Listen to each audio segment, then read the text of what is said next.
Hi friends, welcome back to honey Anu kitchen.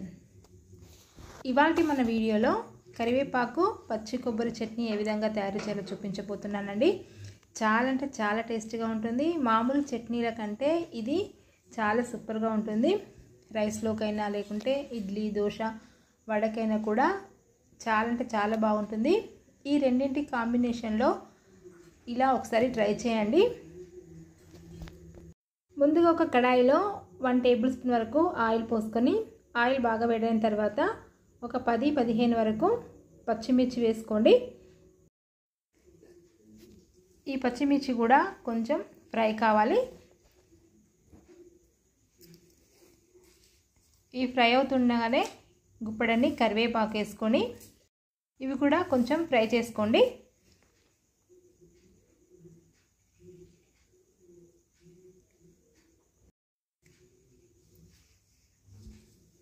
ఇలా fry అయిన తర్వాత వీటిని ఒక ప్లేట్లోకి తీసుకొని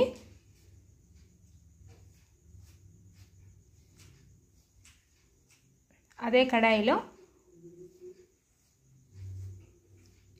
కొన్ని ఎండు కొబ్బరి అయినా పర్లేదండి, పచ్చి కొబ్బరి అయినా పర్లేదు, మీకు ఏది అందుబాటులో ఉంటే అది వేసుకొని ఇవి కూడా కొద్దిగా ఫ్రై చేసుకోండి.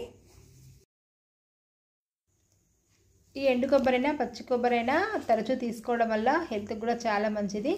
కరివేపాకు కూడా చాలా చాలా మంచిది.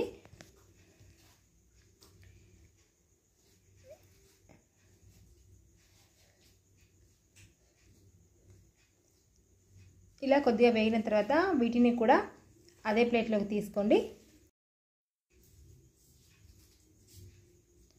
అదే కడాయిలో ఒక 2 టమాటాలు తీసుకొని ఇవి కూడా కొంచెం ఫ్రై చేసుకొని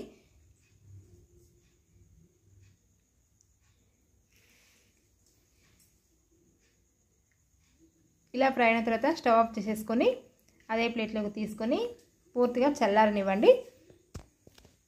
ఇలా పూర్తిగా చల్లారిన తర్వాత కొద్దిగా చింతపండు వేసుకోండి, జీలకర్ర, వెల్లుల్లి రెబ్బలు, కొంచెం గల్లుప్పు వేసుకొని ఒక మిక్సీ జార్లో వేసుకొని మెత్తగా గ్రైండ్ చేసేసుకోండి.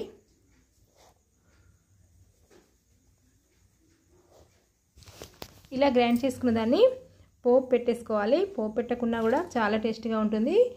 పోపు పెట్టేసుకుంటే మరింత టేస్టీగా ఉంటుంది కాబట్టి పోపు అనేది చేసుకోవాలి. కొద్దిగా ఆయిల్ వేడి చేసుకొని అందులో పోపు దినుసులు, ఎండుమిర్చి ఒక 2, కరివేపాకు వేసుకొని కొద్దిగా చిటపటలాడనివ్వండి. కొంచెం పసుపు వేసుకొని స్టవ్ ఆఫ్ చేసేసుకోండి. మనం మిక్స్ చేసుకున్న కరివేపాకు కొబ్బరి చట్నీని ఇందులో వేసుకొని ఒకసారి కలుపుకోవడమేనండి. ఇలా చేసుకొని మనకు రైస్లోకైనా వేడివేడి అన్నంలోకి, లేదంటే మనకు దోశలు చేసుకున్నప్పుడైనా, లేకుంటే ఇడ్లీ చేసుకున్నప్పుడైనా, వడ చేసుకున్నప్పుడైనా ఇది చాలా బాగుంటుంది.